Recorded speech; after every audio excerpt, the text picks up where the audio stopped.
Kenapa dia gelap? Kenapa dia gelap? Oh, sebab cahaya luar terang.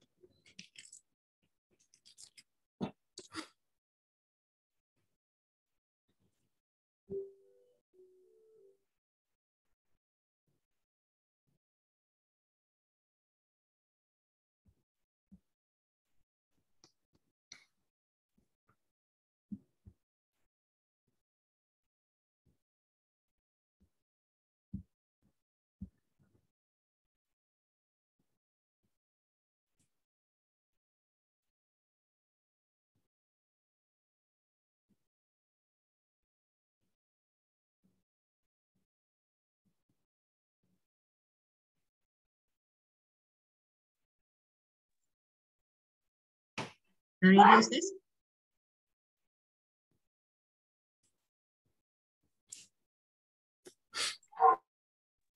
Abrar.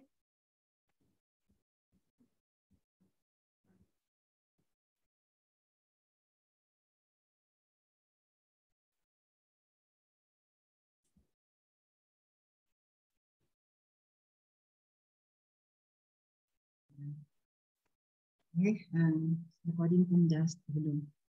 Dah, kita dah pun dah. So, insyaAllah kita menggunakan set. Kita ada 21 situ. So, insyaAllah, Mazhabkan syaitan rajim. Bismillahirrahmanirrahim. Rabbi subhanahu sadri wa yassir li amri.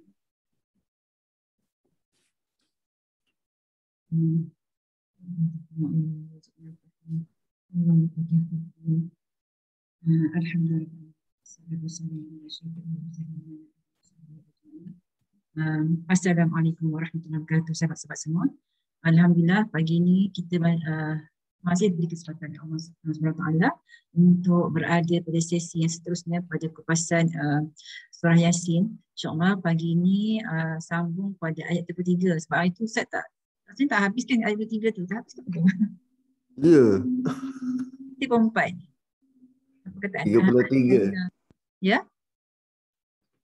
Kita pernah. So insyaAllah pagi ini kita sampai pada seterusnya yang menjadi poin pada kami semua pada ayat ketiga tu yang ahyaina. Ada lima perkataan ahyaina di dalam surah Yasin tu dan kita tak pernah ambil kuat bunyi pun dan maksudnya perkataan itu. Lepas kita lebih fokuskan pada perkataan mubin, bukan pada perkataan pada mubin, kita berhenti pada perkataan itu kita berdoa. Tapi kalau ikutkan perkataan ahyaina tu menghidupkan hati, menghidupkan kita bangun pada Allah untuk menghidupkan hati-hati kita ni kan yang memang keras lah, memang kita manusia ni kan selagi tak yang diberi peringatan yang berat-berat sebetulnya dia tak berserius, tak kuat. Nah, apa yang saya sampaikan. So, semua pagi ni kita seterusnya dengan itu Kak Syeda serahkan majlis kepada Ustaz. Tafadhal Ustaz. A'udzubillahi minasyaitonirrajim. Bismillahirrahmanirrahim. Alhamdulillahilladzi hadana lihada wa ma kunna linahtadiya laula an hadanallah. Nashhadu an la ilaha illallah wahdahu la syarikalah wa nashhadu anna sayyidana wa maulana Muhammad abduhu wa rasuluh. Allahumma salli wa sallim wa barik ala Muhammad wa ala ali Muhammad kama sallaita ala Ibrahim wa ala ali Ibrahim fil alamin innaka Hamidum Majid. Assalamualaikum warahmatullahi wabarakatuh. Kita dah sampai ke ayat yang ke-33. Ini dah masuk ke peringatan yang ketiga dalam jujukan surah Yasin ini, peringatan yang ketiga. Kita dah lalui peringatan yang ke-2.5. 2.5 tu daripada wa ma anzalna ala qaumihi min ba'dihi, balasan kepada kaum Yasin. Kemudian ya hasratan alal ibad alam yarau kam ahlakna qablahum, yang itu peringatan-peringatan in between peringatan kedua dan ketiga. Dan bila saya sebut tentang kenapa orang baca surah Yasin ditumpukan kepada mubin dan dia mengambil keputusan untuk berdoa pada perkataan mubin 7, dan ada amalan yang baca Yasin setiap kali mubin diulang daripada awal. sehinggalah sampai mubin yang terakhir, maka diteruskan bacaan sampai ke hujung surah. Kita perlu tahu satu perkara yang penting berkaitan dengan pembacaan Quran. Kenapa kita baca Quran dan apa yang kita faham daripada pembacaan itu. Katakanlah kita baca surah Yasin dan kita mula mencari apa maksud setiap perkataan mubin yang kita baca tu. Lantas ada perkataan yang rupanya Allah nyatakan bahawa syaitan itu nyata.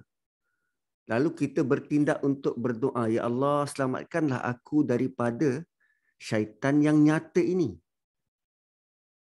Itulah yang kita nak sebenarnya. Baca Quran dengan kefahaman, lantas berdoa. Yang salahnya ialah kita ikut-ikut. Oh, orang baca doa dekat Mubin, maka kita pun baca doa di Mubin. Lalu bila ditanya, kenapa baca doa dekat Mubin ni? Entah, saya ikut je orang tu. Yang salah adalah bila kita beramal, kita buat sesuatu tanpa kita tahu hujung pangkalnya. Maka setelah sekarang ni kita mula belajar tentang surah Yasin, mula baca terjemahannya, mula cuba untuk tadabbur, cuba memahami apa sebenarnya konteks dan kehendak ayat tu, lalu kita trigger, oh patutnya aku baca doa di sini. Silakan. Nak baca dekat 7 tempat mubin tu silakan. Tapi yang penting faham dulu. Bukannya ikut-ikutan. Sama macam bila kita jumpa perkataan hayah. Contoh pada ayat 33 ni. Hayah yang kedua. Wa ayatul lahumul ardul maitatu ahyainaha wa akhrajna minha habba faminhu yakulun. Dan antara tanda-tanda kebesaran dan kekuasaan kami jadikan pada bumi yang tandus itu, yang mati, bumi yang mati, ahyainaha, kami hidupkan. Lalu rentetan daripada baca ayat ni, kita mula rasa, ya Allah, mungkin hatiku selama ini ada tanda-tanda menuju kematian. Engkau hidupkanlah dengan Quran. Suburkanlah seperti mana engkau pernah suburkan bumi ini. Kan itu doa hasil daripada kefahaman kita baca ayat Quran. Dan Nabi juga, Nabi SAW melazimi melakukannya. Bila Nabi jumpa baca ayat-ayat tentang neraka, Nabi mohon perlindungan pada Allah Subhanahu Wa Taala. Bila Nabi SAW baca ayat-ayat tentang syurga, Nabi mohon agar dimasukkan ke dalam syurga. Begitulah sepatutnya tindak balas kita terhadap ayat-ayat Quran yang kita baca. Bukan sekadar baca, tetapi kita reflect terhadap ayat tersebut. Lantas kita mohon, panjatkan doa pada Allah kerana refleksi kita pada ayat tersebut. Lalu orang tanya, Ustaz, kalau alif lam mim tu nak doa apa, Ustaz? Kan? Alif lam mim tu nak doa apa? Yasin. Nak doa apa? Bukankah kita tak tahu apa maksud Yasin, Alif Lam Mim? Maka doalah pada Allah, ya Allah, aku tak tahu apa-apa. Tunjukkanlah aku. Pandulah aku. Terutama tentang masa depan. Yasin yang datang ribuan tahun ini pun aku tak tahu makna apa masa depan. Aku tak tahu hujung kehidupan aku ni macam mana. Tunjukkanlah aku agar aku sentiasa di bawah lindungan naungan hidayahmu sampailah aku mati dalam keadaan beriman. Kan itu doa yang sangat bagus. Doa supaya kita sentiasa ada connection dengan Allah Subhanahu Wa Taala. So tak ada masalah pun kalau kita nak berdoa pada setiap mubin, nak berdoa pada setiap kalimah hayyun. Yang penting faham. Yang menjadi salahnya adalah kita tak tahu hujung pangkal, ikut je. Nanti kalau saya tanya, kenapa orang letak air bila baca Yasin? Oh, sebab air ni dia punya molekul berubah, gini kan. Lalu kalau kita makan, dan kita bergaduh depan makanan. Ataupun air dekat laut tu, kalau kita bacakan Yasin ramai-ramai, berubah tak molekul dia? Atau bagaimana pemahaman kita? Air hujan yang turun tu, berubah tak bila kita bacakan sesuatu? Oh, rupanya setiap makhluk ini, dia berinteraksi dengan ungkapan, perkataan, ucapan doa kita yang kita panjat pada Allah Subhanahu Wa Taala. Sebab tu Nabi sarankan kita untuk dahulukan dengan ungkapan bismillah sebelum kita lakukan apa-apa perkara. Nak buat boleh, letak air tu boleh. Yang penting kita tahu kenapa kita buat, bukan ikut-ikut semata-mata.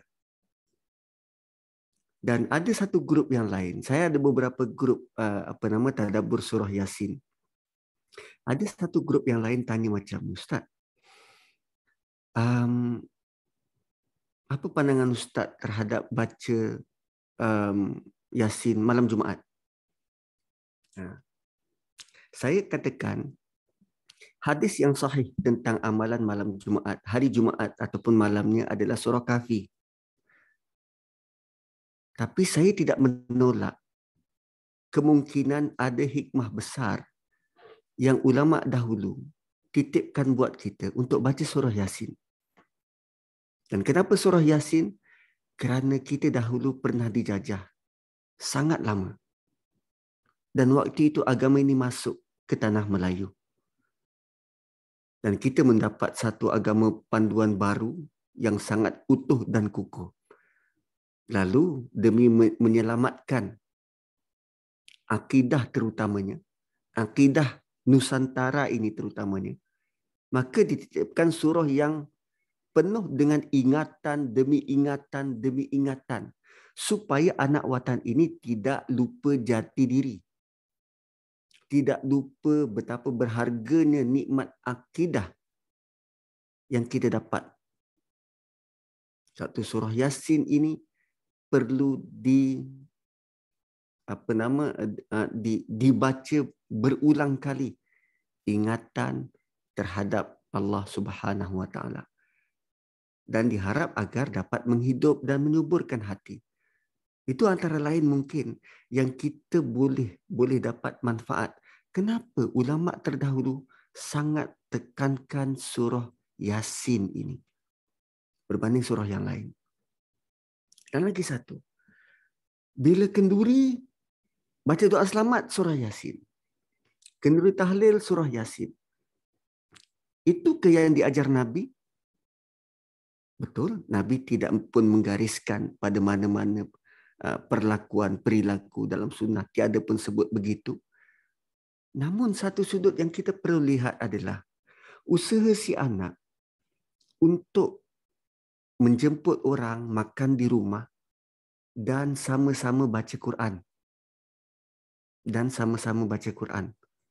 Bukankah mereka, si anak ini sedang berusaha untuk memperbaiki diri? Kan berusaha untuk buat amal soleh. Baca Quran, ramai-ramai, jamu orang. Satu yang dia lakukan untuk tambah baik. Tak kiralah baca Yasin untuk hari ke-40. Bukankah itu usaha tambah baik amal soleh yang dilakukan oleh anak dalam hidup dia. Dan bila si anak waladun soleh berdoa untuk mak bapak, dan itu antara prasyarat amal yang tidak putus. 3 benda yang tidak putus setelah anak Adam meninggal. Salah satunya doa daripada anak yang soleh. So, part yang itu kita perlu perhati sungguh-sungguh. Rupanya kadang kita baca Yasin ni, tidaklah kita meyakini bahawa apa yang kita buat ini sunnah dan confirm dapat pahala. Tetapi usaha anak soleh itu jangan dipandang remeh. Dan lagi satu, kalau dia kata, orang dekat kubur tu tidak terkesan dengan bacaan kita, dengan ungkapan kita. Kalau dikatakan begitu, tiada bukti yang menyokong dakwaan sebarang bacaan, sedekah Fatihah ke apa ke, orang dekat kubur tu tidak terkesan.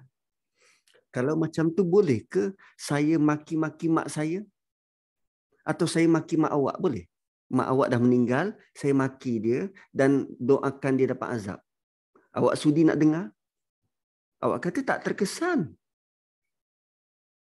Oh, rupanya dia bukan memberi kesan orang dalam kubur, tetapi memberi kesan orang yang masih hidup. Mungkin dengan dia kerap membaca Yasin, Allah melembutkan hati dia untuk berubah daripada sebelum ini, daripada kematian, dia begitu jauh daripada keluarga. Tapi kerana berlaku kematian semacam itu, memberi satu impak besar, menjadikan dia semakin insaf dan berubah. Cuba tengok ramai artis-artis kita sekarang yang dah pun kembali hanya kerana kisah satu kematian. Siti Sarah. Wow. So, kan bagus digalakkan masyarakat kita untuk bacalah. Tapi jangan baca dalam bentuk ikut-ikut.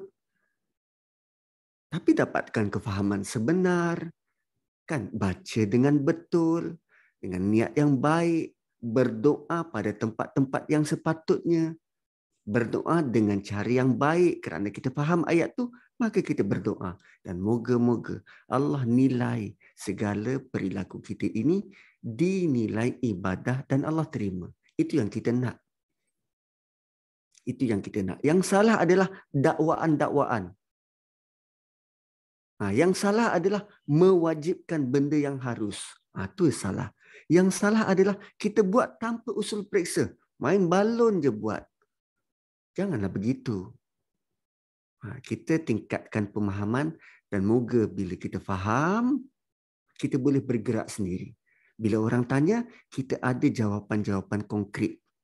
Bukan direka-reka, tapi inilah akidah, iktiqad dan keyakinan kita. Itu lebih bermakna. Okey, dah habis mengomel, jom kita baca ayat yang ke-34. 33 kita dah lalui. Allah nyatakan antara tanda-tanda kebesaran Allah, Allah hidupkan bumi yang telah mati dan hasil daripada hidup itu dikeluarkan daripada biji-biji, daripada bumi itu biji-bijian, faminhu yakulun, sebahagiannya kita makan. Dan bila Allah mulakan perkataan dengan perkataan ayah, Allah Subhanahu Wa Taala nak kita perhati sungguh-sungguh. Nak kita perhati sungguh-sungguh. Punya bersungguhlah manusia ini memerhatikan alam sekeliling dia. Maka timbullah ilmu yang pelbagai hasil daripada pemerhatian itu.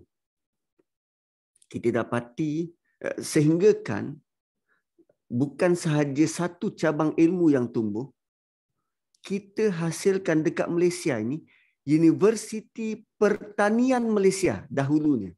Sekarang Universiti Putra Malaysia. Cuba tengok dekat situ. Berapa banyak cabang-cabang ilmu berkaitan dengan tanah-tanah ni. Mardi, apa lagi, Fama. Semuanya berkaitan dengan bumi dan bagaimana bumi itu subur. Luar biasa. Itu maksud ayah tu. Bila Allah hidupkan sesuatu, dia ada potensi yang besar. Dia ada potensi yang besar. Nanti kita akan jumpa 3 kali ayah. 3 kali ayah yang setiapnya ada potensi besar, manfaat besar untuk manusia. Dan kita perlu perhatikan. Wa ja'alna fiha jannat. Dan kami jadikan Hasil daripada bumi yang subur itu jannah, tuan-puan. Jannah ni biasanya digunakan untuk syurga. Dan jannah juga bermaksud kebun. Perkataan lain bagi kebun adalah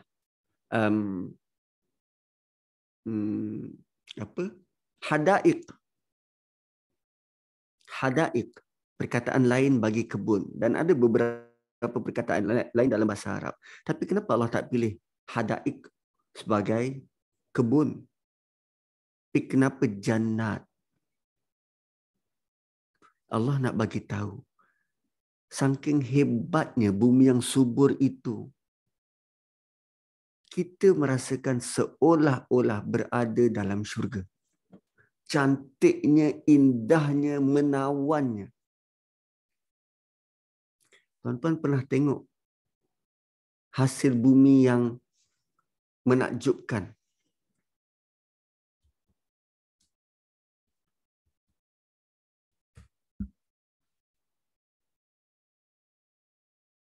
Kan, bumi yang menakjubkan. Kalau Google, type je bumi menakjubkan dan tengok gambar. Semua gambar itu memukau dan mempersona. Semua gambar-gambar yang dihidangkan tu memukau dan mempersona. Bukankah sesuatu yang memukau dan mempersona ini jannah? Kan? Bentuk macam ni. Ni. Di salon. Ui. Setiap satu tu Allah sendiri letak jannah di bumi.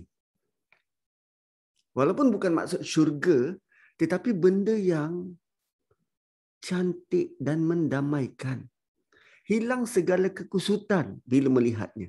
Itu antara maksud jannat.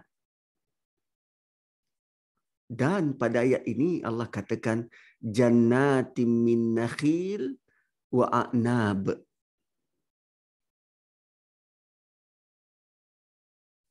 Okay, jannatin min nakhil wa a'nab. Dan kami jadikan di bumi itu kebun-kebun kurma dan anggur. Nakhil pokok kurma. A'nab buah anggur.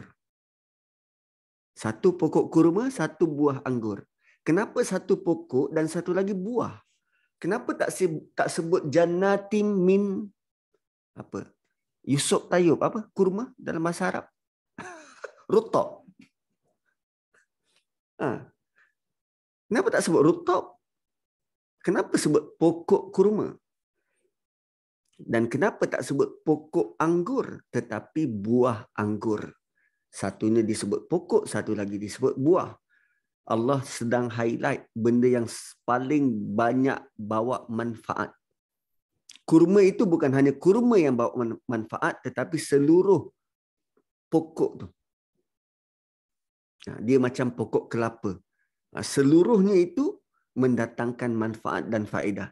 Tetapi berbeza dengan anggur. Kita tak ambil daun anggur tu keringkan buat teh, tak. Kan, batang anggur yang berjuntai itu, pokok anggur tu kita tak dapat sebarang manfaat daripadanya. Tak boleh buat apa. Anggur tu yang datangkan manfaat buahnya. Hanya buah.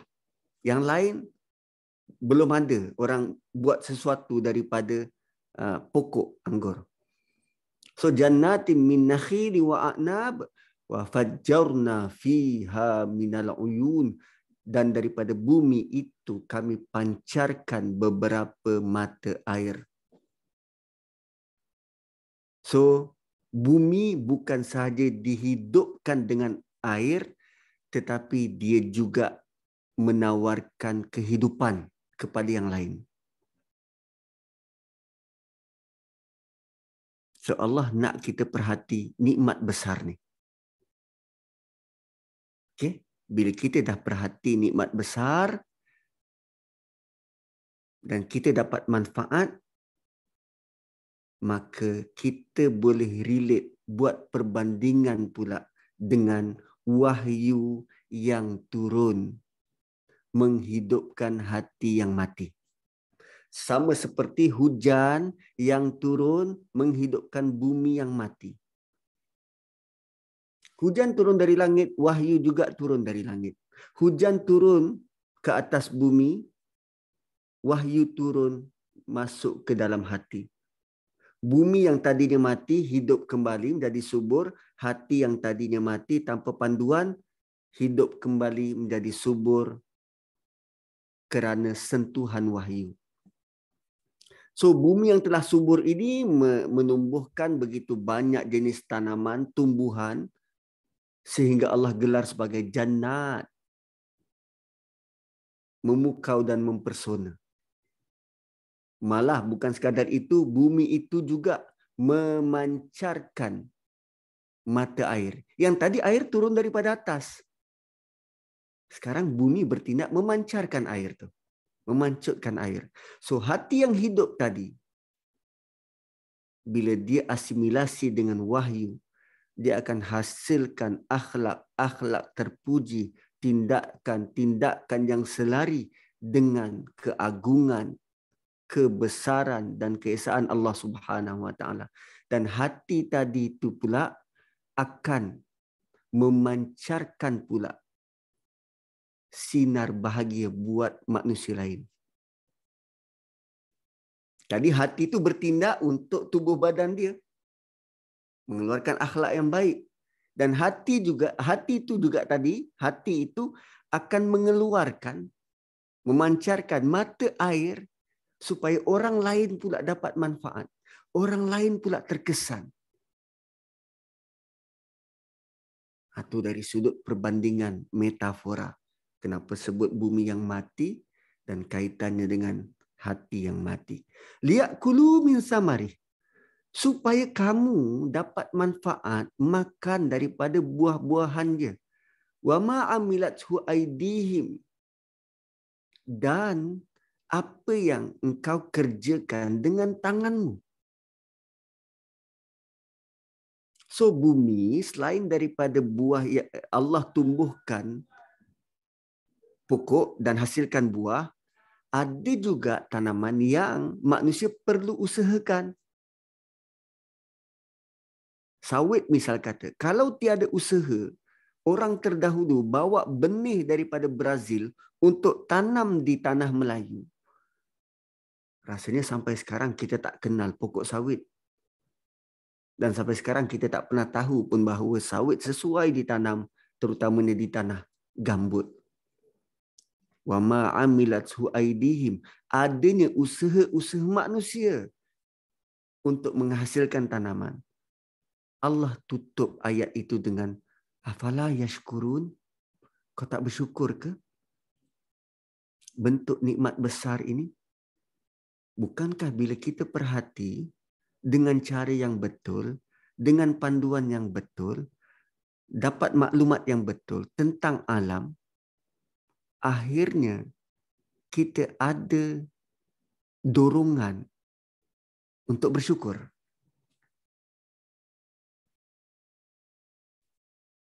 Dua, tiga hari lepas, kita dapat video orang mandi-manda dekat Ulu Yam. Ramainya, seramai-ramai manusia.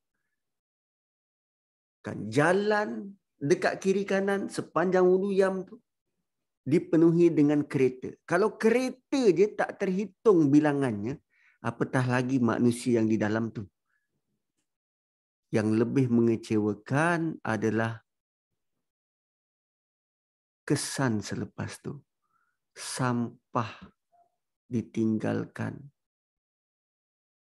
Sungai yang tadinya sudah lama berehat daripada dicemari, sekarang dicemari kembali. Kita tak belajar ke? Tak baca ke surah Yasin? Semua tu Allah sediakan untuk kita nikmati, bukan dirosakkan, bukan ditinggalkan sampah begitu. Oh, rupanya bila hati kita hidup, kita tak mampu dan tak sanggup untuk membiarkan bumi ini dirosakkan dengan tangan-tangan kita. Kita lebih sanggup pegang sampah tu masuk dalam poket. Dia ada kesedaran baru. Bila kita perhati sungguh-sungguh nikmat alam yang Allah berikan ni. Dan pendidikan moral atau mungkin alam dan manusia dulu. Sekarang tak ada dah kot. Dulu saya darjah 5 ada alam dan manusia. So, benda yang semacam itulah patut jadi kesedaran kendiri. Tak perlu diulang banyak kali. Dan kadang kita pandang remeh dengan apa benda wa ayatul lahumul ardu. Kenapa sampai begitu sekali penekanan Allah nak bagi tahu bumi yang mati dihidupkan tu balik sebagai suatu tanda kebesaran Allah. Why to that extent? Allah perlu express kepentingan bumi ni. Oh, rupanya tanggungjawab kita untuk sama-sama memelihara dan memeliharanya. Bumi ini milik kita bersama. Jagalah. Dan kita perlu jaga bermula daripada mana? Dapur rumah kita. Itu belajar daripada Jepun. Macam mana mereka menguruskan sisa domestik.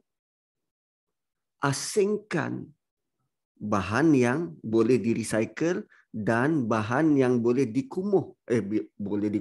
boleh dibuang sebagai baja kompos. Asingkan siap-siap, mudahkan kerja orang lain. Tapi berapa ramai kita yang berusaha buat sungguh-sungguh? Sebab tu Allah sebut ni, wa ayatul lahum. Ini ayat besar untuk kamu. Malah kerana ramainya orang yang tidak bersyukur, ayat 36 Allah datangkan dalam bentuk perkataan yang tiba-tiba. Subhanallazi khalaqal azwaj. Maha suci Allah yang menciptakan segalanya berpasang-pasangan. Kenapa tiba-tiba tasbih? Dan kita tahu bila ungkapan tasbih ini adanya perilaku-perilaku yang menduakan Tuhan. Antara lain adalah ayat sebelum, ayat 35 Allah tutup dengan kamu tak bersyukur ke? Kamu tak bersyukur dengan nikmat Allah ni? Lalu kamu berani untuk merosakkannya? Tidak menghargainya?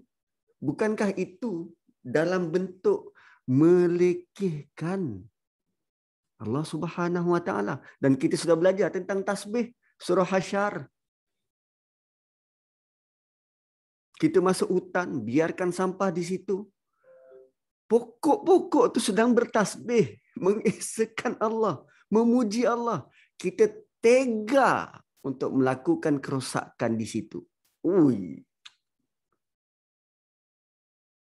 So, manusia yang penuh dengan kesedaran ini, dia akan bertindak sebaliknya. Dia tak ikut orang kebanyakan, dia akan bertindak berdasarkan kefahaman dan keyakinan yang baru, yang betul. Dan saya yakin dan percaya, tuan-puan yang dirahmati Allah, yang Allah sayang, dalam kelas ini, selama ini telah pun bertindak begitu. Dan ini hanya penguat dan pengukuh sahaja. Sebagai bentuk motivasi. Oh, Allah suruh dan kita giatkan lagi. Subhanallazi khalaqal azwaj. Itu kaitan dengan yashkurun sebelum tu. Subhan yang kedua, bila Allah kata kami jadikan semuanya berpasang-pasangan, Allah nak buat satu exceptional, kecuali Allah yang tiada pasangan. Maka terlebih dahulu Allah sebut Subhanallazi, maha suci dia daripada berpasang-pasangan. Semua makhluk ada pasangan kecuali Allah. Subhanalladzi khalaqal azwaja kullaha, semuanya. Mimma tumbitul ardu wa min anfusihim wa mimma la ya'lamun. So Maha Suci Allah yang mencipta semuanya berpasang-pasangan daripada apa yang ditumbuhkan oleh bumi. Apa saja yang tumbuh oleh bumi ada pasangan. Wa min anfusihim, dan diri kamu sendiri ada pasangan. Ialah kita ada pasangan kiri dan kanan. Tangan kiri, tangan kanan, kaki kiri, kaki kanan, sepasang mata kan berpasang-pasangan. Wa min anfusihim, dan kita juga dicipta dengan dua unsur, ada unsur fizikal dan ada unsur rohani. Itu kan berpasang-pasangan. Dan di hujung Allah kata wa mimma la ya'lamun, dan berpasangan dari sudut yang kamu tak pernah tahu pun bahawa itu adalah pasangan. Ya, kita tak pernah tahu adanya pasangan yang kita tak pernah tahu. Cuba tengok bunga matahari. Keratan rentas. Bunga matahari. Bunga raya. Sorry, bunga raya. Bunga raya.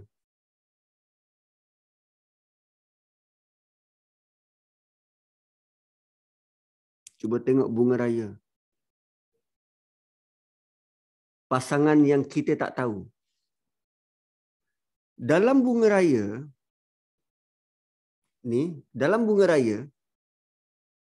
dia ada stamen. Enter dan filament. Stamen. Dekat stamen ni, ada benih. Dekat stamen ni ada benih. So, cara dia membiak, cara pokok bunga raya ni membiak, sama ada benih-benih di sini diterbangkan, ataupun benih yang ini jatuh ke dalam ovari di sini.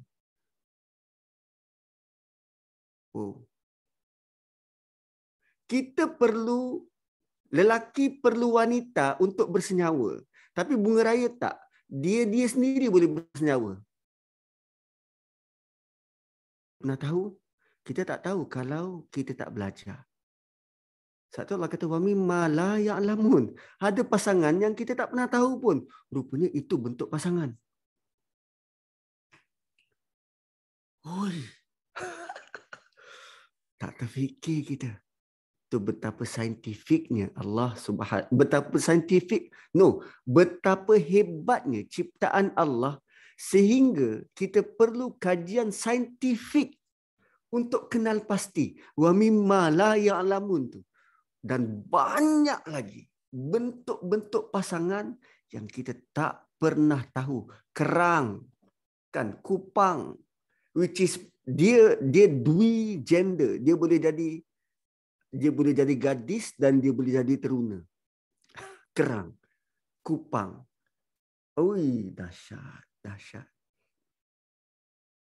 Sebab tu kadang bila kita tadabbur Quran, ada masanya untuk kita tutup Quran dan kita pergi keluar untuk tengok, saksikan sendiri. Saksikan sendiri dengan mata kepala bagaimana Allah cipta alam ini. Wow, subhanalladzi khalaqal azwaja kullaha mimma tumbitul ardu wa min anfusihim wa mimma la ya'lamun.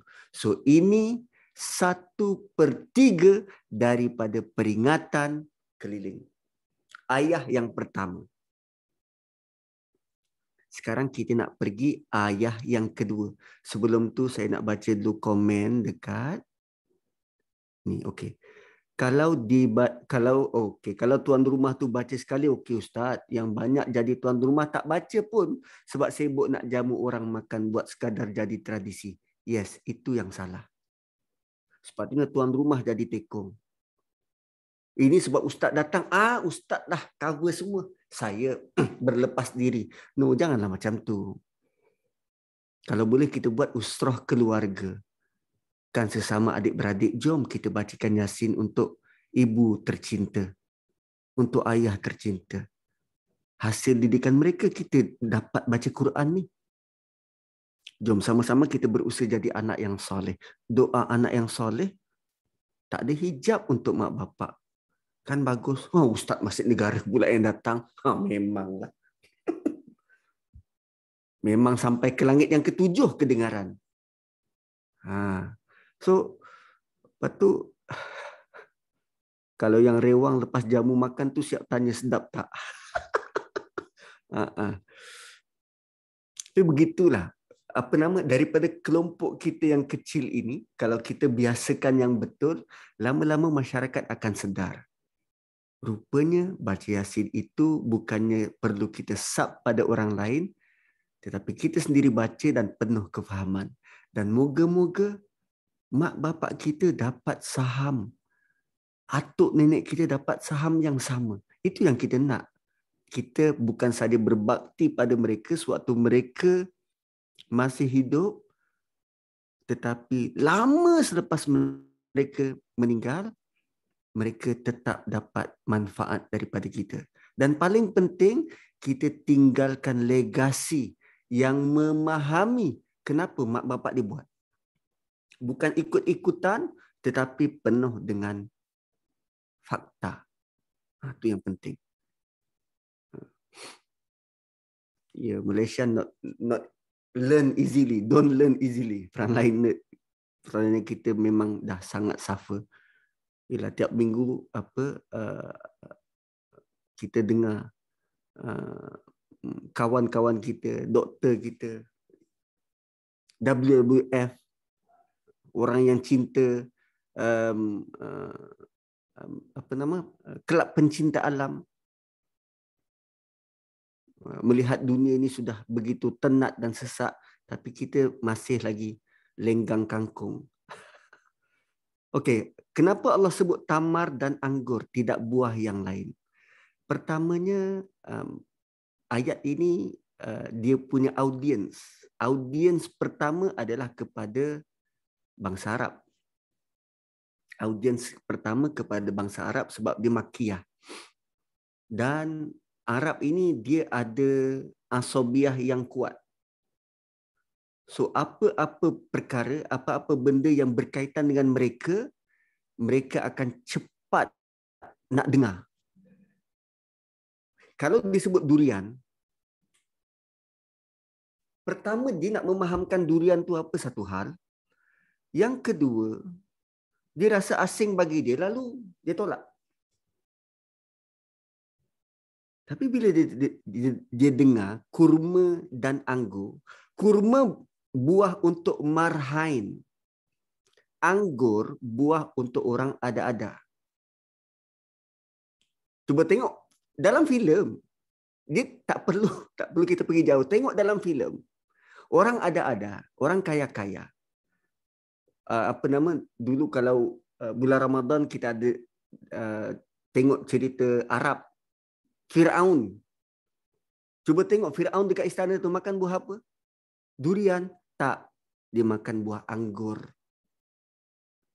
So anggur lambang buah orang ada-ada. Malah anggur bukan boleh ditanam oleh orang kebanyakan. Dia perlu kepada proses yang fragile. Buah yang fragile, proses yang rumit. Malah kalau kita buat tanaman fertigasi anggur dekat sini pun, dia punya kualiti belum tentu sama dengan yang tempat yang sesuai. Cuaca, kadar gula, kandungan gula dalam tu, kadang kita boleh tanam, tapi rasa tak sama. Rasa tak sama. Sebab tu Allah sebut dua buah yang begitu rapat dengan masyarakat Arab, tapi punya nilai yang berbeza. Nilai status. Satu buah VIP, satu non-VIP. Sekarang kan tengah kecoh tentang VIP tak VIP ni.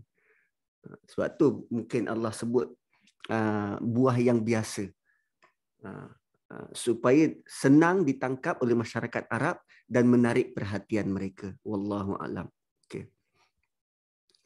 Ayat yang seterusnya, wa ayatul lahumul lailu naslahu minhun nahar.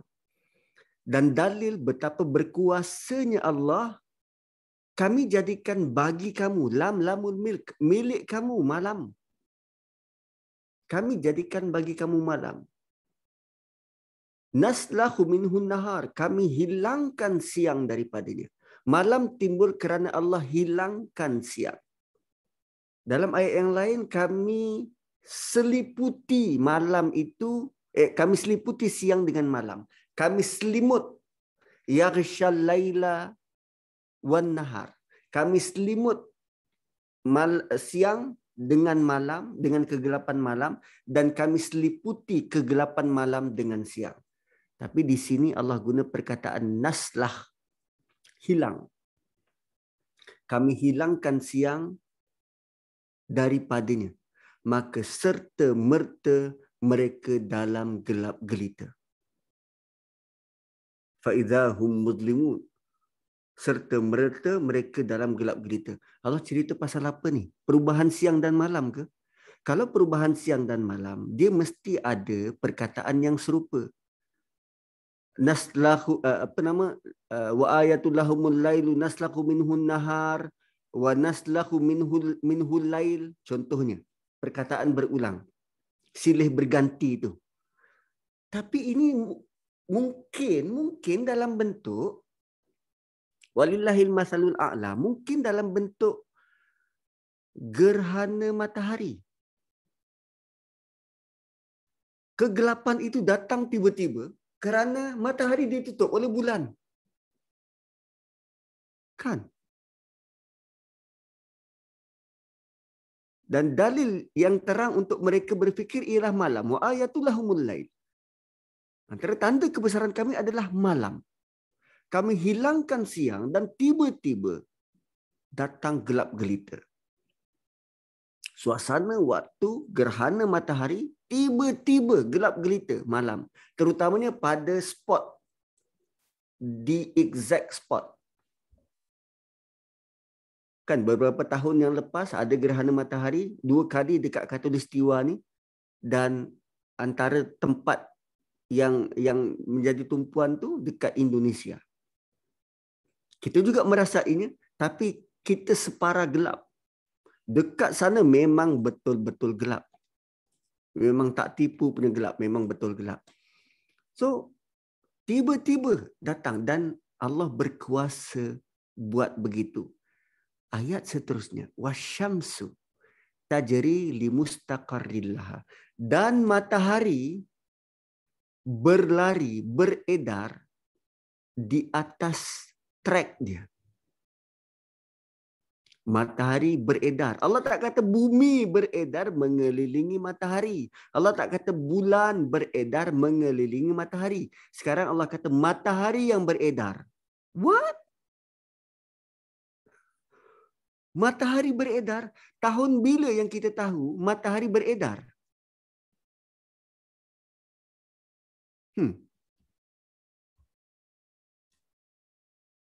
Tahun bila kita ada maklumat matahari beredar?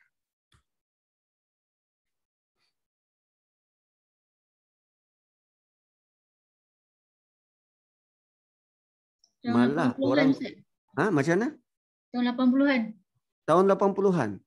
Sebab flat earth kata matahari yang beredar bergerak mengelilingi bumi.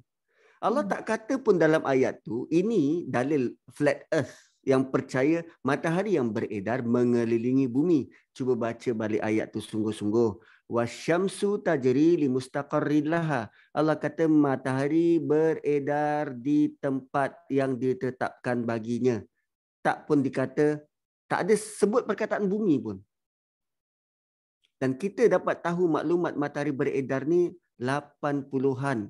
Benda ni Quran turun 1400 tahun dulu.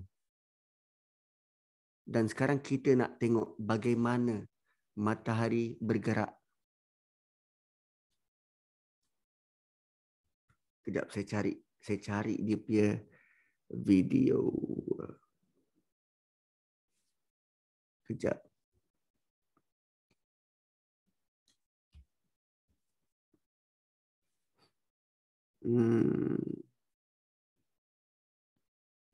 Yes.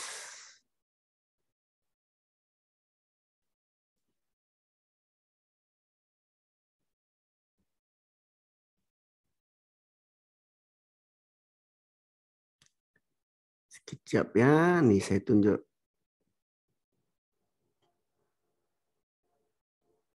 DP istilah heliocentric.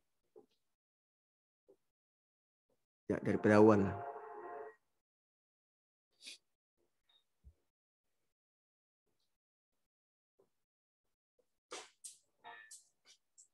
Ada pula iklan kat sini. Okey.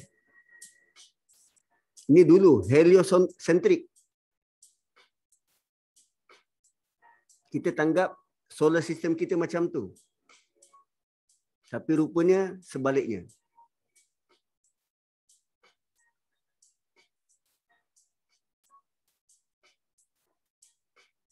Kita bergerak macam tu.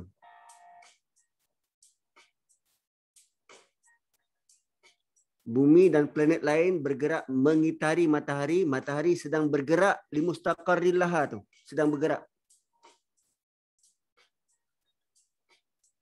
Tuan-puan bayangkan kalau bumi tercicir. Mati kita.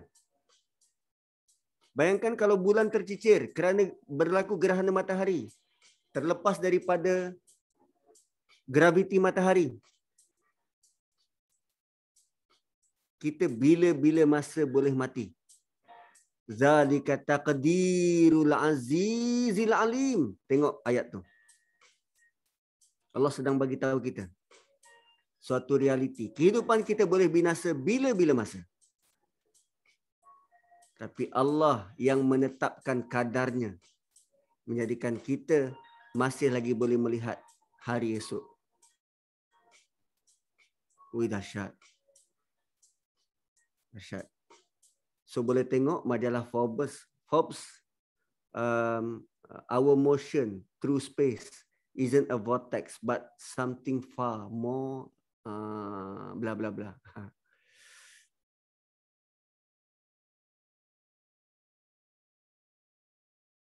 So rupanya setiap saat, setiap inci kehidupan kita ini, kita bukan berada di masa dan tempat yang lalu. Kan dia bergerak, kita berada di masa dan tempat berbeza setiap hari. Lalu Allah nak kita perbaiki berbeza dengan hari semalam. Semalam tu lain. Hari ini kita kena perbaiki lebih baik dari semalam. Wow. Ya, sila Kak. Tak terkata Ustaz. Maknanya Al-Quran tu Allah Allah bagi tahu tu 1400 tahun yang lepas kan. Tapi kita dapat tahu dengan kajian tu dalam tahun 80-an. Tetapi hari ini jemaah kita yang tadabbur surah Yasin ni besar hikmah dalam Al-Quran Yasin ni kan. Tapi adakah kita cakna, adakah kita sedar kan kita baca tu sentiasa kan bila ke rumah ramai-ramai baca surah ni. Tapi ada yang Allah nak suruh kita berubah kan. Allah nak kita berubah daripada peredaran matahari tu. Ada pengajaran, ada ibrah, ada ada signifikannya mengapa matahari tu Allah jadikan orang sebut dalam ayat ni. Tapi kan seperti biasa Ustaz kan, betul jadi amalan tapi memang tercicir lah ilmu bab tu kan. Unless until now kita dah bertadabbur ni barulah kita dapat tahu pergerakan matahari tu bukan sia-sia di sisi Allah. Kita nampak matahari tu bergerak tapi kan ada kita mengambil maklumat di dalam Al-Quran yang kita baca ni. Surah Yasin kita baca ni Ustaz. Saban hari, saban minggu setiap perjumpaan kita akan baca. Hingga kan ada ayat Yasin Ustaz. Itu yang tak nak brain Ustaz. Masya-Allah. Tak boleh nak brain, betul? Lepas tu Kak Haridina tanya, matahari kita mengelilingi apa? Kita dalam galaksi Bima Sakti. Dia ada satu lagi matahari besar in the center. Kita sedang keliling itu. Dan galaksi Bima Sakti ini besar. Kita ni part and parcel daripada itulah. Solar system kita ni part and parcel daripada itu. Dan matahari kita sedang mengelilingi matahari yang besar tu. Dan lagi satu, galaksi kita ni, Bima Sakti ni, satu daripada trilion galaksi lain. Berapa besar sebenarnya alam ni? Berapa besar alam yang Allah jaga ni? Yang dalam surah Ar-Rahman, grup lagi satu, yang Allah kata, kullun fi falak, bukan, itu surah Yasin. Surah Ar-Rahman, Allah sebut pasal sanafrughu lakum ayyuhas saqalan. Semua dah musnah, alam ini dah musnah, sekarang kami beri tumpuan kepada engkau, manusia dan jin. Sedangkan sebelum itu, dengan banyak dan besarnya makhluk-makhluk mohon pada Allah Subhanahu Wa Taala, sehingga kita merasakan, oh Tuhan sibuk. Tapi sampai masanya nanti, Allah berfirman, setelah berlaku kiamat, semuanya digulung, lalu Allah tumpu pada jin dan manusia. Allah katakan, sanafrughu lakum ayyuhas saqalan. Sebelum tu Allah kata apa? Yas'aluhu man fis samawati wal ardi kulla yaumin huwa fi sya'n. Ayat 29. Berapa banyak sebenarnya makhluk yang minta, mohon, berdoa pada Allah untuk dibekalkan rahmat. Sangat banyak. Dan Allah datangkan ayat ini dalam bentuk wa ayatul lahum. Besar. Sama macam ayat sebelum, sangat besar. Tinggal lagi kita belum sedar untuk perhati dalam-dalam. Tadi ayat yang pertama, apa dia? Tumbuh-tumbuhan. Bumi yang kita nampak. Ayat kedua, nun, jauh di langit. Pun masih ada orang percaya, tak, bumi ni rata. Flat earth, bumi ni bukan bulat, bumi ni rata. Sebab Allah tidak pernah pun kata bumi ni bulat dalam Quran. Come on. Wasyamsu tajri li mustaqarrin laha. Zalika taqdirul azizil alim. Inilah kadar ketentuan Allah yang aziz, yang maha kuasa dan maha tahu. So setelah kita lihat video tadi itu, nak banding pengetahuan kita dengan Allah, jauh.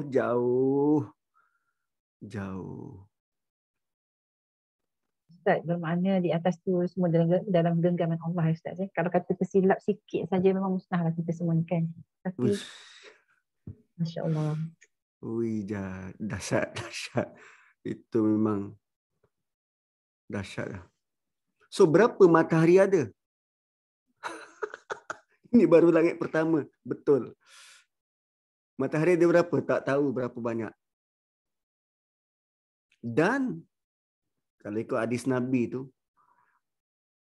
alam dan cakrawala ini, kalau nak dibandingkan dengan kursi Allah, ibarat sebentuk cincin di tengah padang pasir. What? Yes. Begitulah perbandingan yang Nabi buat. Alam kita dengan seluruh galaksi yang sebut bertrilion banyaknya tu, kalau nak dibanding dengan kursi Allah, semua itu ibarat sebentuk cincin di tengah padang pasir. Berapa luas kursi Allah? Wallahu alam, tak tahu berapa luas. Dan kursi Allah kalau nak dibandingkan dengan arash adalah seperti sebentuk cincin di tengah padang pasir. Oh lama.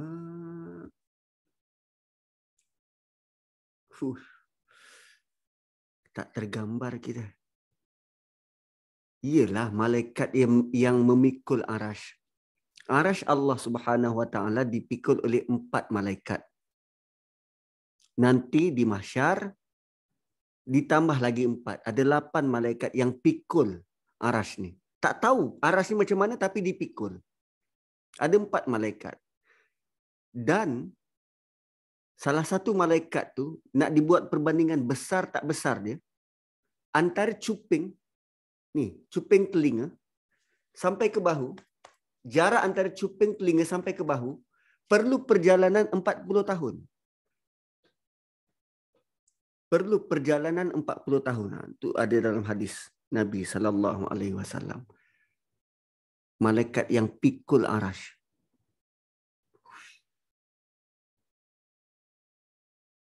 Dahsyat lah. Sebab ini bila baca surah Yasin, kita tidaklah cepat-cepat nak habiskan macam malam nisfu Syakban kan. 3 kali boleh habis baca. Tapi rupanya bila kita baca macam ni slow satu-satu, ya Allah. Macam belum sanggup untuk pergi ke ayat seterusnya. Kita masih nak berlama-lamaan, nak melihat sungguh-sungguh alam ni, nak menghargai, mula rasa bidang astronomi itu suatu bidang yang perlu diteroka sungguh-sungguh. Itu belum cerita pasal black hole, belum cerita pasal dark matter, belum cerita tentang bunyi apa yang mereka dengar di angkasa lepas. Sedangkan dekat angkasa ni dia tak ada medium untuk transfer bunyi. Tapi kita punya angkasawan berjaya rakam bunyi seolah-olah buzzing di angkasa. Dan bila di-transkrip, di-enskrip bunyi itu, diorang dapati bunyi macam orang sedang bertasbih beramai-ramai. Bunyi tasbih beramai-ramai. Bila Allah kata sabbaha lillahi ma fis samawati wa ma fil ard wa huwal azizul hakim. Sengaja Allah dengarkan tu semua. Sedangkan dekat angkasa lepas, mana boleh transfer bunyi ni? Dia tak ada medium untuk transfer bunyi ni. Dekat dunia ni je, sebab kita ada udara dan bunyi kita ni boleh menghasilkan gelombang dan udara tu tolong transmit bunyi kita. Uish, dahsyat. Itulah sesekali tengok National Geographic atau tengok mana-mana kajian daripada barat tentang alam. Terutamanya angkasa lepas. Mereka sangat banyak mengkaji dan dapatan-dapatan mereka tu sayangnya mereka tidak relate dengan Allah Subhanahu Wa Taala. Kitalah yang ambil manfaat tu, merasakan kekaguman, kehebatan. Akhirnya apa? Hati kita tunduk. Hati kita hidup dan tunduk hanya pada Allah Subhanahu Wa Taala. Itu je sebenarnya yang kita nak. Wal qamara, dan bulan, qaddarnahu, kami takdirkan, manazil. Kami takdirkan dia melalui manazil, peringkat-peringkat. Kenapa Allah tak katakan bulan juga beredar dengan orbit dia? Lagi sekali sebab golongan sasar dia, audien dia adalah orang Arab. Dia tak faham orbit tu apa. Tak capai maksud nak menerangkan Quran orbit tu apa. Tapi bila sebut tentang syams, tajri, matahari tu berjalan, berlari, diorang boleh relate. Oh iyalah, matahari bergerak. Nampak matahari tu bergerak. Walaupun dia tak tahu, dia tak ada idea. Matahari tu ada orbit dia sendiri. Diorang tak ada idea tu. Tapi dia nampak matahari tu ada pergerakan. Nampak. Tapi bulan pula, Allah sebut dalam bentuk berbeza. Bulan itu melalui fasa-fasa. Ada manazil, ada fasa-fasa. Hatta adakal urjunil qadim. Bermula daripada anak bulan sehingga seperti menjadi tandan yang kering. Sebab dia nampak perubahan, fasa perubahan bulan tu. Kalam Allah sesuai untuk masyarakat waktu itu dan relevan sampai ke sekarang. Walaupun kita berbangga dengan teknologi yang manusia capai sekarang. Tapi tetap relevan. Bulan itu diterangkan dalam bentuk ada fasa-fasa.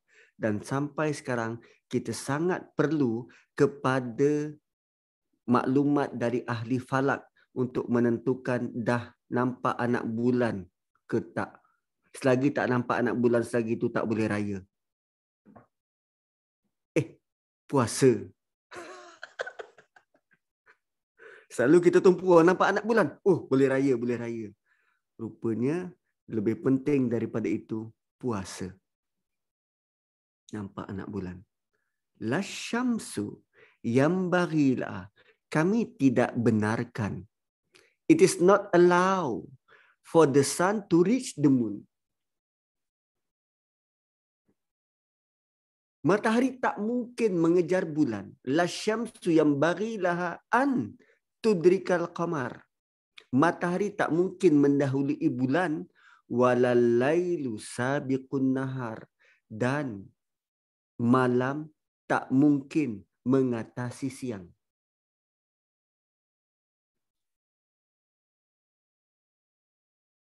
Tuan-puan, kalau tengok orbit tadi,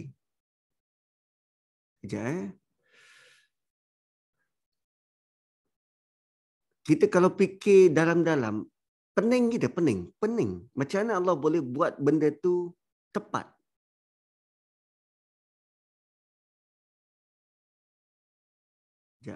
Solar system.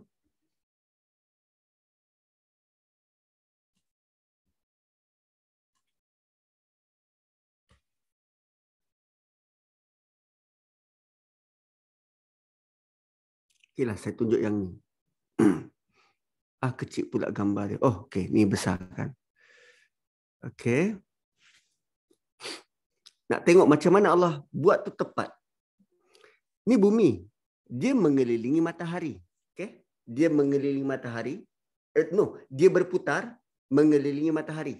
Sebab tu terjadinya siang dan malam, berputar mengelilingi matahari. Dan dalam masa yang sama dia berputar, bulan keliling bumi. Bulan mengelilingi bumi.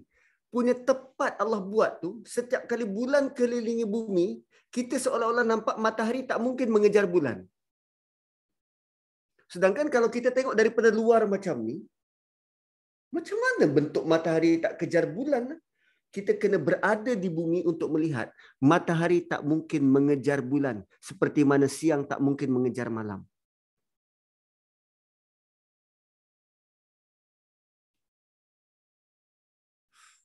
Wow. Dahsyat.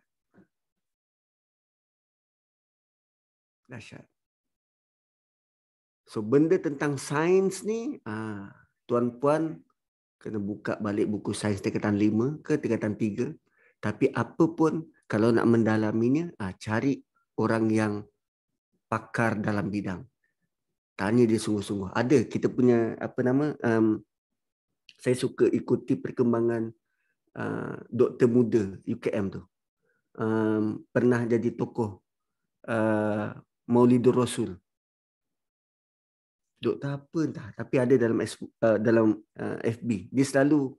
Dia antara orang pertama yang bantu NASA untuk kenal pasti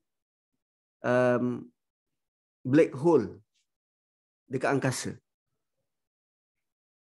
Dia pakar astronomi dekat UKM, muda lagi. Rasa belum kahwin kot, ke dah kahwin? Dalam 20-an macam tu umur. Dah dapat doktor. So, begitu hebatnya pengembaraan di angkasa.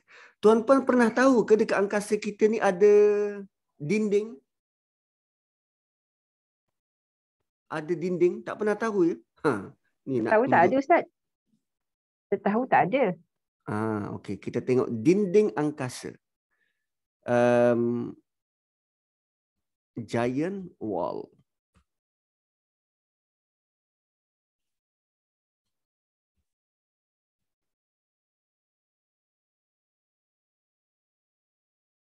Okey, ni.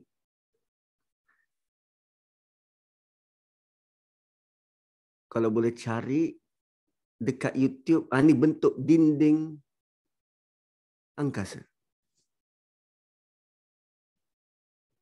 So, setiap galaksi ni, dalam setiap dinding ni, dia ada dia ada bilik-bilik dia. Kita dekat galaksi kita ni, kita dalam ruang dan bilik kita tersendiri. Dan nak berhubung dengan pihak lagi satu, perlu merentas pula dinding ni. Gila. Ni, a giant wall of galaxies has been found stretching across the universe. Ni bentuk-bentuk dinding galaksi ni. Tu bentuk-bentuk dinding dia. Gila lah. Tu nanti penerangan-penerangan semacam ini ni, kalau baca surah Buruj, baru kita rasa kita tidak berseorangan. Allah sudah siapkan menara-menara pemantau daripada luar angkasa untuk memantau setiap gerak-geri kita. Baca surah Buruj. Wassama'i dzatil buruj. Demi langit yang ada menara-menara pemantau. Buruj. Ada CCTV. Selain daripada malaikat kiri dan kanan yang sentiasa mencatat dan memantau kita, ada pula menara-menara yang memantau perbuatan kita. So, berdiri di hadapan Allah di mahsyar, kita tak mungkin selamat dan boleh lari dengan alasan-alasan yang mungkin kita boleh reka cipta.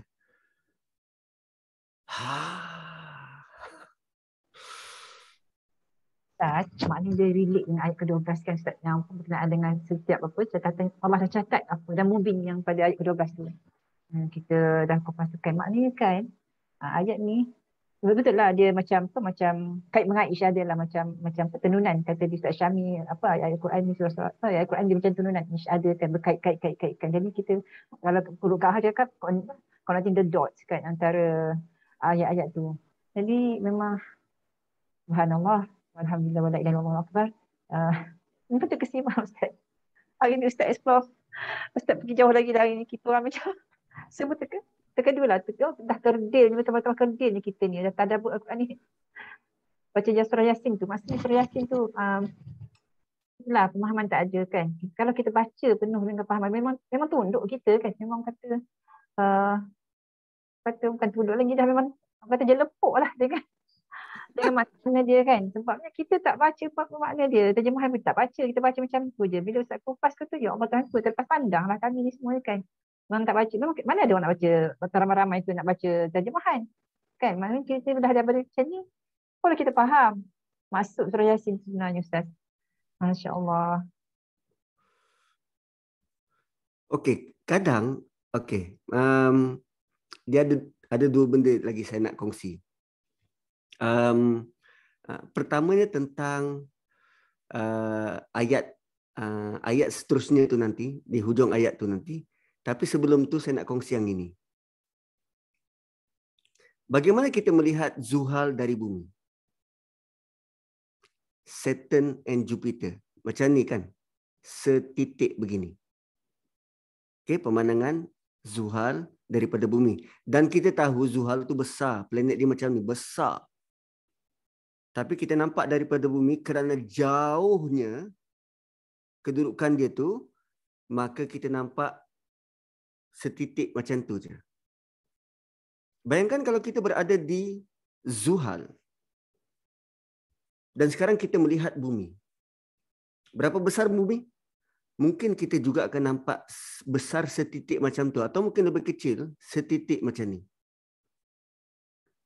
Sekarang saya nak kita semua cuba bayangkan bumi yang penuh dengan tamadun, penuh dengan manusia, penuh dengan ilmu.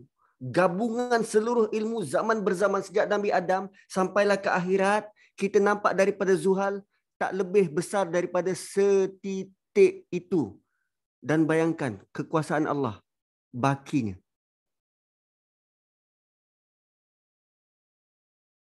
So kita masih lagi nak kata, aku power, aku hebat, aku tak perlu Tuhan.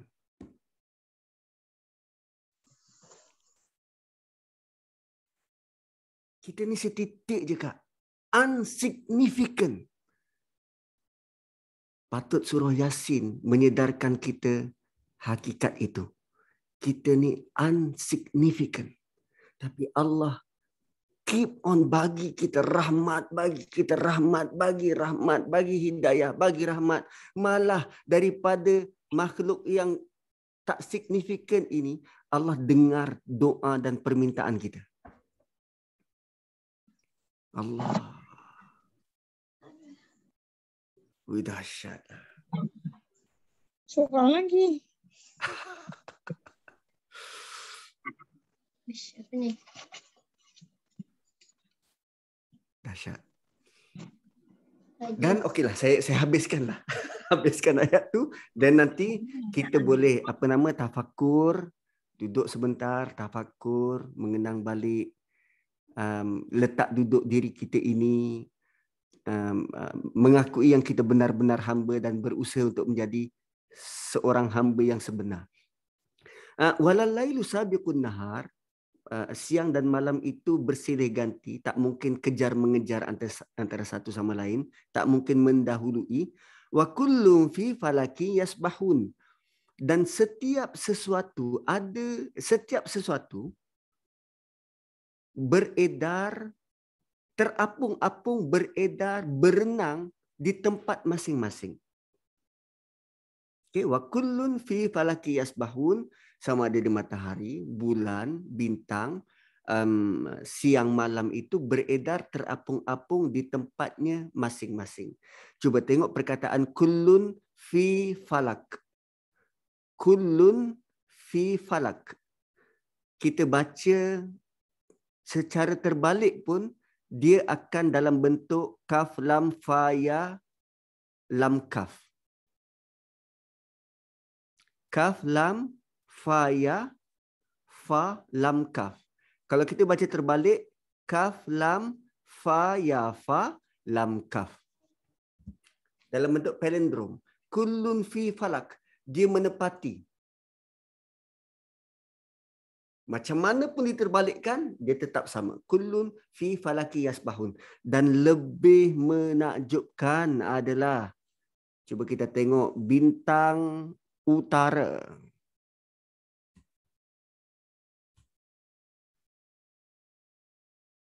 Bintang utara. Okey, kalau kita dongak ke langit, kita akan dapati ada bintang utara. Selalunya digelar sebagai, alamak, saya tertekan apa ni? Tidak pernah berpindah tempat, inilah Polaris sang bintang utara. Ini Polaris sang bintang utara. Nelayan, pesawah pula, orang yang bekerja di laut, untuk menentukan arah utara, dia akan tengok bintang ni. Ni bintang utara ni. Sama ada ini ataupun ni. Polaris sang bintang utara. So, apa fungsi dia? Dia akan menunjukkan secara tepat mana arah utara. Okay, dia akan tunjukkan secara tepat mana arah utara. Tadi Allah sebut tentang bintang-bintang ni, matahari, bulan, makhluk dekat angkasa ni, dia ada tempat beredar. Dan dah tentu bintang ni sangat jauh dan ada tempat peredaran dia. Kan, bintang-bintang macam ni sangat jauh dan dia beredar di tempat dia. Tapi dari dulu sampai sekarang dia tak bergerak.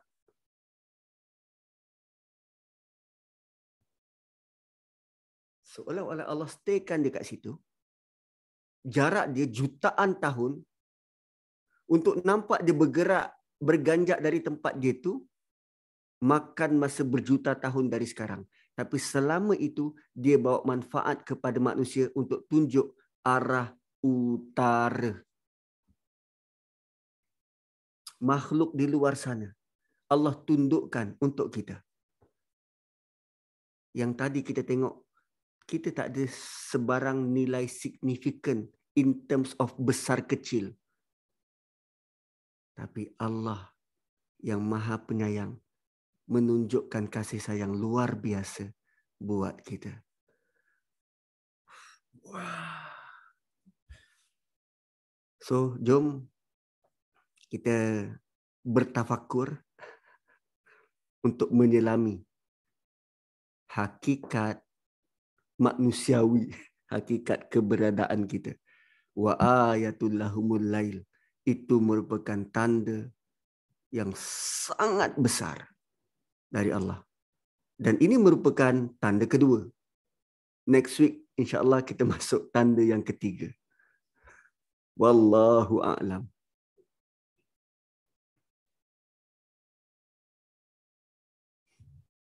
Ustaz, kan tadi baca dapur tu surah-surah yang memang surah kita beramal, tapi macam kita mati kosong lah, tentang baca balik, ramai-ramai buat makan. Kadang-kadang tengok makanan sedap tak sedap kan. Ini sebenarnya bila berkumpul ramai-ramai, macam tak cakap lah, berkumpul ramai-ramai ada majlis apa-apa je mesti Yasin.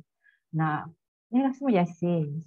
Tapi kekuatan Yasin tu kita dapat lepas ada baca Quran tu. Tapi kefahaman kita untuk kata apa yang Allah sampaikan tu tak ada. Tu kadang-kadang kita jadi kisah pandai kita. Surah Yasin tu kita bukan surah lain. Macam apa? Kiranya dia surah ni apa tu macam tadi ayat tadi tu dia relate lah dengan kalau kita bangun pagi kan baca sunnahnya menanggap ke langit dan baca surah apa Ali Imran ayat akhir tu sebab ayat akhir tu kan. Masa kita langit ke atas kita tengok kita boleh relate dengan surah Yasin ni kan, connecting the dot antara Yasin dengan surah Ali Imran tu di mana kedudukan bintang-bintang tu semua. Tapi itulah kan Ustaz, lepas ni Kak Syeda belum mendengar ke langit tu Kak dah ingat dah ayat-ayat yang 33, 34 ya. Dan juga 37, 33 tu kan berkenaan ciptaan Allah tu Ustaz. Jadi bukan seperti biasa lah Ustaz. Maksudnya orang mau macam tadabbur surah Yasin, kita tak sangat mendalam lah kan. Tak tahu sahabat-sahabat yang lain semua kan ada perkongsian sahabat-sahabat ini refleksi diri lah. Refleksi diri kan dengan surah Yasin ni. Maksudnya kalau nak baca tu lepas ni macam surah Al-Hajj kan, macam surah Al-Insan. So Yasin kita dah hafal, mungkin ada yang dah hafal kan. Sekarang ni kita projek menghafal surah Al-Insan. Tapi surah Al-Yasin ni pun kita macam dah biasa kan Ustaz. Tapi macam jadi amalan kita Ustaz, memang amalan. Berkumpul adik-beradik baca surah Yasin, betul bawa makan-makan, ini keberkatan surah Yasin tu. Tapi sebenarnya banyak juga dalam surah-surah yang lain kan, surah Buruj tu kan. Mengatuk juga sepatutnya kan. Tapi itulah masing-masing. Sahabat-sahabat jika ada refleksi ataupun nak tanya soalan silakan. Assalamualaikum Ustaz. Ya, Kan dalam surah Al-Mulk kan Allah suruh kita pandang langit tu berulang-ulang dan kita takkan nampak sebarang kejahatan kepadanya. Itu baru kita tengok langit dunia. Masya Allah yang ni kalau kita betul-betul orang yang ahli falak yang belajar astronomi yang mengkaji tentang galaksi ni, ya Allah Masya Allah, tak tahulah dia punya rasa tu kekaguman terhadap Allah tu, Allahu Akbar kan Ustaz. Sedangkan kita tengok langit dunia, tengok bintang saja yang berterang banyak dekat langit tu pun tak ada kita nampak sebarang kecacatan. Allah dah cakap kita. Apatah lagi yang di luar yang kita tak nampak dengan mata kasar kita ni. Betul. Okey, lah saya nak tunjuk ni pula. Dom. Apa nama dia? Medan magnetik bumi. Okey, tuan-puan, bumi kita ni ada medan magnetik. Utara selatan. Magnet tu ada medan dia. Dia ada bentuk macam ni lah, medan magnetik. Apa gunanya? Medan magnetik ni akan menyelamatkan kita daripada dia punya istilah solar wind. Saya besarkanlah. Okey, dia akan selamatkan kita daripada radiasi matahari. Solar wind. Solar flare dan solar wind ni medan magnetik bumi ni yang akan selamatkan. Dan hanya cahaya yang bermanfaat boleh menembusi masuk melalui atmosfera bumi sampai ke bumi. Selain daripada cahaya itu, dibias keluar. Ni macam ni, dibias keluar. Akan terkeluar. Hanya cahaya yang bermanfaat. Siapa yang jaga pintu kemasukan cahaya tu? Ini bukan cerita VIP nak masuk, dia bagi masuk, tak. Hanya cahaya bermanfaat yang diberi masuk. Wow. Tanda rahmat Allah kepada kita, kasih sayang Allah tu. Ya, betul. Sayangnya Allah pada kita ni. Sayangnya Allah pada kita. Tapi sayangnya manusia tak nak beriman. Aduh. Ustaz, magnetic shield tu hanya pada bumi ke atau pada planet-planet yang lain termasuk Zuhal, Pluto dan seterusnya Ustaz? Setakat ni yang dia kaji bumi. Zuhal yang lain itu diorang kaji juga, tapi diorang ada dapatan berbeza, terutamanya kejap, lepas Zuhal apa lagi satu yang besar tu? Mushtari. Mushtari, yes. Mushtari, dia punya medan magnetik bentuk oktagon.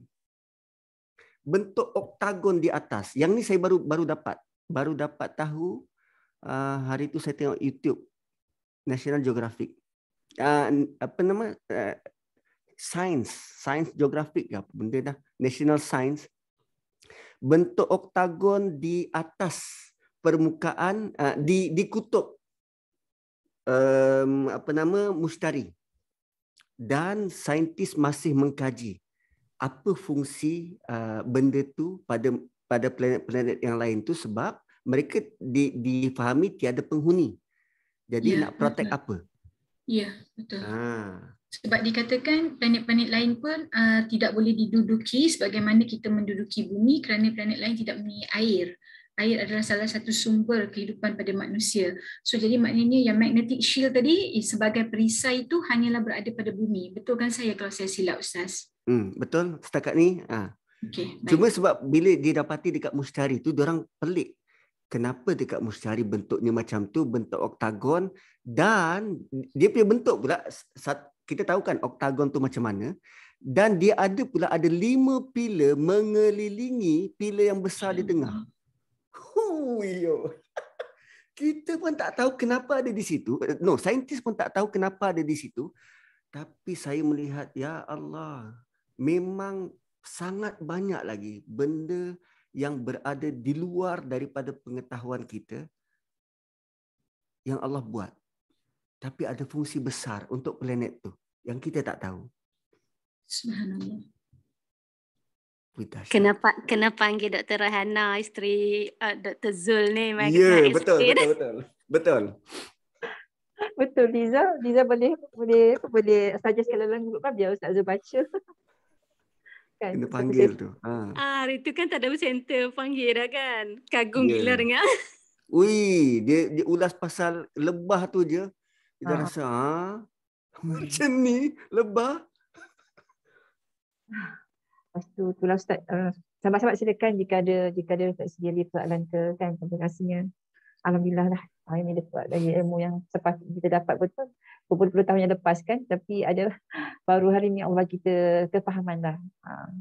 Kita mengamalkan tu daripada kita kecil-kecil lagi dengar Yasin sampai dah mungkin dah nak mati dah ni kan, masa je sekarang ni yang dah veteran ni kan, tapi barulah dapat tahu apa sebenarnya ada di dalam surah Yasin tu. Baru ayat ke 33 sampai ke 34 dan ayat ke 40 Ustaz uraskan kan.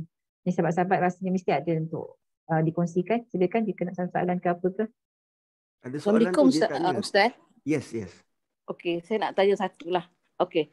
Macam Ustaz kata tadi, bila kita baca Quran, kita kena berdoa dan baca dan reflect lah pada ayat Al-Quran tu. Dan bukan kata ikut-ikutan kan. Tapi for those yang newcomers, baru nak kenal, orang kata nak menghampiri ni dengan agama dan sebagainya.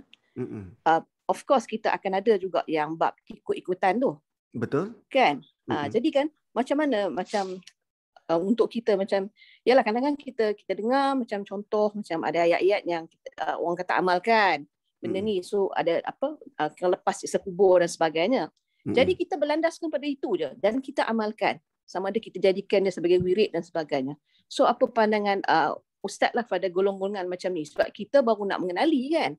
Jadi kita tak pergi kepada too advance orang kata, sebab kita, apa-apa pun dia kena ada step bertaktih dulu orang kata baru pergi kepada keseluruhannya. So kalau macam ni macam mana yang kita yang orang kata apa macam yalah mula-mula kita memang ikut lah ni. Okey. Soalan sangat baik. Sebab kita diciptakan dalam kapasiti dan peluang yang berbeza. Kapasiti dan peluang yang berbeza. Dan bila kita berpeluang untuk merapati agama setelah kita tidak berpeluang dapat benda tu daripada awal, maka antara lain kita hanya grab mana yang kita ada. Kan, bagi kita itulah agama. Tapi daripada tahun ke tahun, benda tu akan berlaku pertambahan dan penambahan. Dan di situlah Allah akan bukakan ruang dan peluang lain daripada apa yang kita ada kepada pemahaman baru. Dan untuk belajar agama ni, satu penyakit dia adalah tolong jangan menyandarkan kebenaran itu pada individu. Dalam kita nak beragama ni, tolong jangan letakkan kebenaran itu pada individu, pada ustaz. Nanti jadi taksub. Betul. Letaklah kebenaran itu pada Allah dan Rasul. Betul, ada orang yang baru nak mengenal agama, tapi nanti nasihatkan dia, tolong jangan letak kebenaran itu pada individu. Nanti ada yang kata, asal Ustaz Nazri sebut je, memang dia kan ahli syurga, imam masjid negara, memang betul lah, tak menipu. Tak, itu salah. Saya bukannya saya bukannya punca kebenaran. Bukan macam Papa Zola, dia memang kebenaran. Saya ni cuma sampaikan je.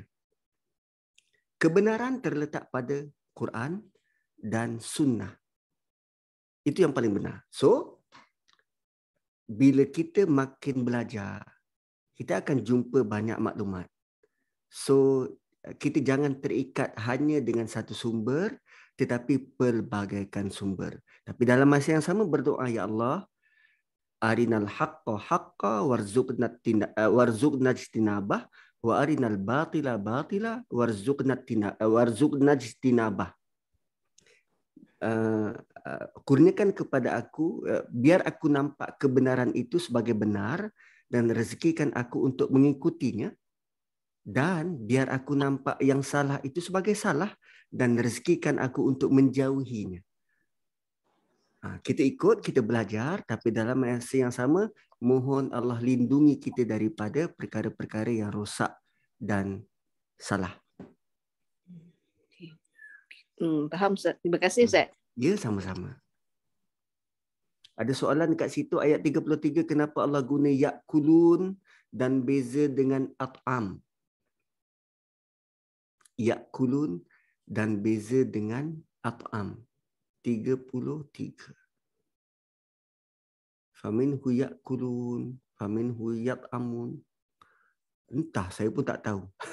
Tapi nantilah saya cari apa beza, kenapa tak guna ta'am, kenapa akala dalam bentuk akala. Selalunya ta'am ni lebih berat, akala ni lebih ringan. Lebih kurang macam tu lah kot. Tapi nanti saya clarify semula. Kenapa tidak digunakan at'am tetapi akala. Kejadian malam dan siang pun tanda kasih sayang. Boleh je nak buat malam. Siang je. Ada Allah sebut. Apa pandanganmu kalau aku jadikan siang terus menerus? Siapa yang boleh jadikan malam? Atau aku boleh je jadikan malam terus menerus? Siapa yang boleh jadikan siang? So kalau saya tanya, boleh tak bumi sepanjang masa malam atau sepanjang masa siang, dan bagaimana benda tu boleh berlaku? Ya, ayat Qasas 71-73. Benda tu boleh berlaku bila Allah perlahankan je putaran bumi ni. Perlahankan separuh daripada putaran sedia ada. Macam mana? Okey. Bumi kan mengelilingi matahari. Okay? Bumi berputar mengelilingi matahari. Kalau putarannya tu selari dengan dia berjalan keliling matahari, sama seperti putaran bulan mengelilingi bumi. Bumi akan sepanjang masa siang dan sebelahnya sepanjang masa malam. Bulan, selamanya kita akan melihat permukaan itu. Dulu, kini, selamanya. Kalau tanpa teknologi, kita tak mungkin dapat lihat permukaan bulan sebelah sana. Kalau Allah jadikan kelajuan putaran bumi seperti bulan mengelilingi bumi, sepanjang masa matahari akan menghadap 1/4 daripada bumi. Tapi Allah Maha tahu dan Allah Maha penyayang. Allah jadikan seperti mana sekarang. Allah kata Allah boleh je buat macam tu. Buktinya bulan. So tengok bulan, rasai rahmat dan kasih sayang Allah. Dahsyat. Dah jom kita, pagi tadi dengan dengan Ustaz Abu Anas, dengan Datuk. Ya, dengan Datuk. Pagi tadi tadabbur surah ni Al-Qasas. Masa siang dan malam.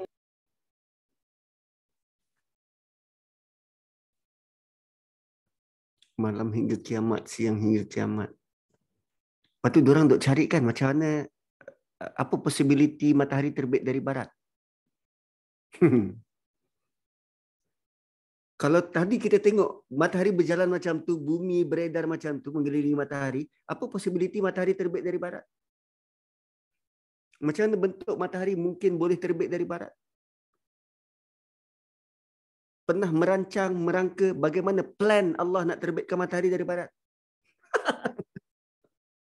Saintis pun kaji dan mereka masih belum dapat jawatan tuntas. Macam mana matahari boleh dikatakan terbit dari barat? Macam-macam model dia buat. Dia kata bumi tiba-tiba bertukar paksi, utara ke selatan, selatan ke utara. Terbalik macam tu. So dia berputar masih lagi sama, tetapi kita melihat matahari terbit dari barat. Hipotesis pertama.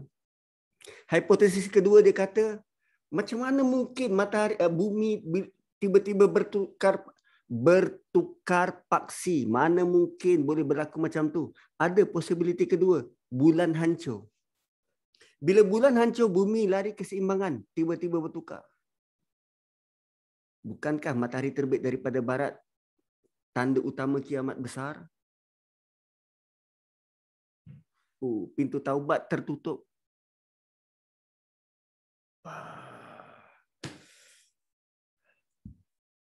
So, jomlah kita.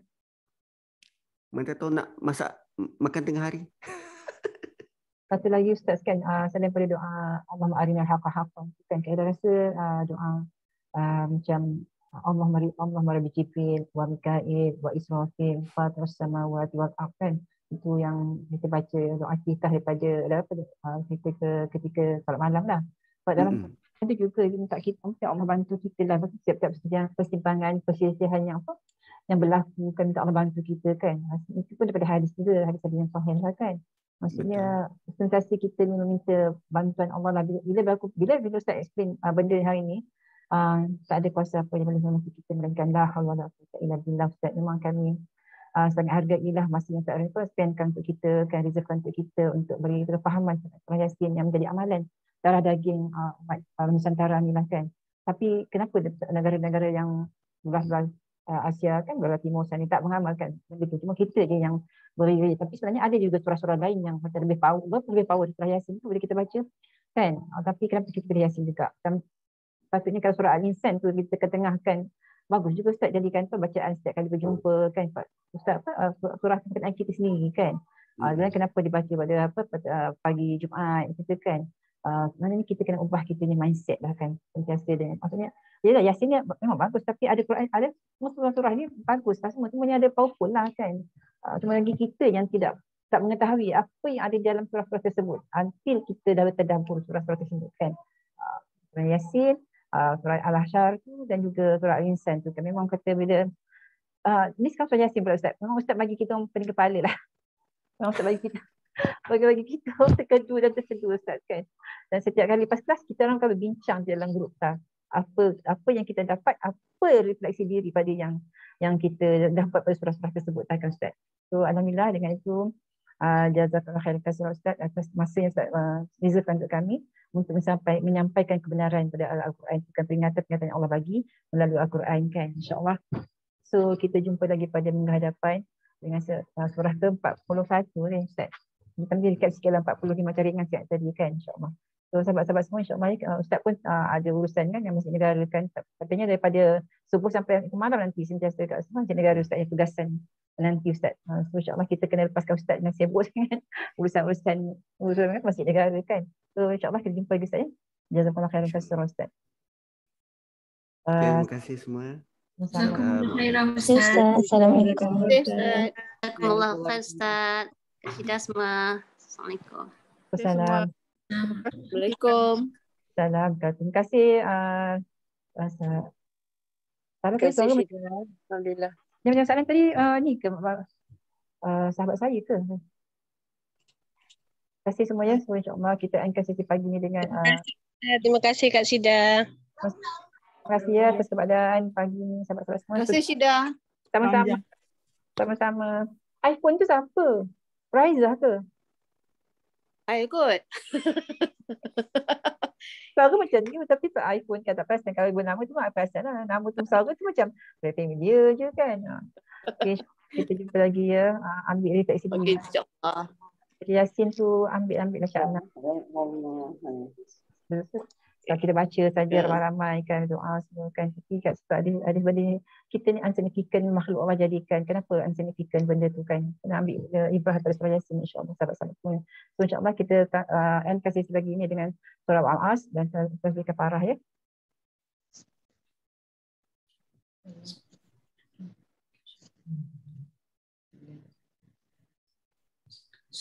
Allahumma bihamdika. Terima kasih Kak Syida.